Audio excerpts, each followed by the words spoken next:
আসসালামু আলাইকুম প্রিয় ভাই ও বোনেরা। আজকে ভিডিওটা কোনো দল কোনো ব্যক্তিকে ছোট করার জন্য না, আজকে ভিডিওটা শুধু একটা স্বপ্ন নিয়ে। আমাদের বাংলাদেশ যেন শান্তিতে থাকে। আজকে যখন শুনলাম রাজনৈতিক নেতারা একসাথে বসে কথা বলছেন, মিটিং করেছেন, মনটা সত্যি ভালো হয়ে গেল। তারেক রহমান ভাই এবং নাহিদ ভাই জামায়াতের আমির শফিকুর রহমান সাথে ছিলেন এবং তারা একসাথে মিটিং করেছেন। আসলে খুব ভালো লাগলো, কারণ ঝগড়া দিয়ে দেশ এগোয় না, আলোচনা দিয়ে দেশ এগোয়।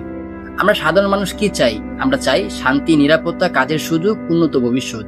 কিন্তু যখন রাজনীতিতে মারামারি হয়, ক্ষতি কার? সাধারণ মানুষের, দেশের, ভবিষ্যৎ প্রজন্মের। রাজনীতিবিদরা যদি একসাথে বসে কথা বলেন, দেশের সমস্যার সমাধান খুঁজেন, এটাই তো সবচেয়ে ভালো পথ, তাই না?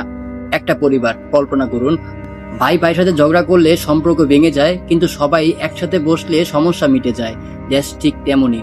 দেশটা আমাদের সবার, এটা কোনো এক দলের না। আর যদি নেতারা একসাথে বসেন, তাহলে এটা দেশের জন্য ভালো লক্ষণ। আমরা নিজেরা মারামারি কখনোই করব না, এবং বিএনপি, জামায়াত এগুলো নিয়ে কখনোই মারামারি করা উচিত না। তাই আপনাদের কাছে অনুরোধ, এইসব নিয়ে কখনোই বাড়াবাড়ি করবেন না, এবং এইসব নিয়ে কখনোই মারামারি বা গ্যাঞ্জামের সৃষ্টি করবেন না। দেশটা কিভাবে এগোনো যায় সে চিন্তাই করুন। ইতিহাস বলে যে দেশগুলো একতা ধরে রাখতে পেরেছে, সেই দেশগুলোতে উন্নত হয়েছে। ঝগড়া মানে পিছিয়ে পড়া, আলোচনা মানে সামনে এগোনো। আমরা চাই আমাদের নেতারা একসাথে পরিকল্পনা করুন, কিভাবে বেকারত্ব কমানো যায়, শিক্ষা উন্নত করা যায়, দুর্নীতি কমানো যায়, দেশকে শক্তিশালী করা যায়, সেই নিয়ে চিন্তা করুন। আমি একজন সাধারণ মানুষ হিসেবে বলি, আমরা মারামারি চাই না, আমরা হিংসা চাই না। আমরা চাই নেতারা একে অপরকে সম্মান করুক। ভিন্নমত থাকতেই পারে, কিন্তু দেশ আগে, তারপর অন্য কিছু। আল্লাহর কাছে দোয়া করি, দেশের নেতাদের মধ্যে যেন সহনশীলতা বাড়ে, বোঝাপড়া বাড়ে, ভালোবাসা বাড়ে।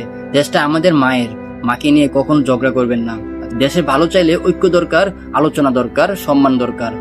আলহামদুলিল্লাহ, যদি নেতারা একসাথে বসে কথা বলেন, এটাই আমাদের আশা, এটাই আমাদের জায়গা। আল্লাহ আমাদের দেশটাকে শান্তি দান করুক, বাংলাদেশকে সুন্দর করুক।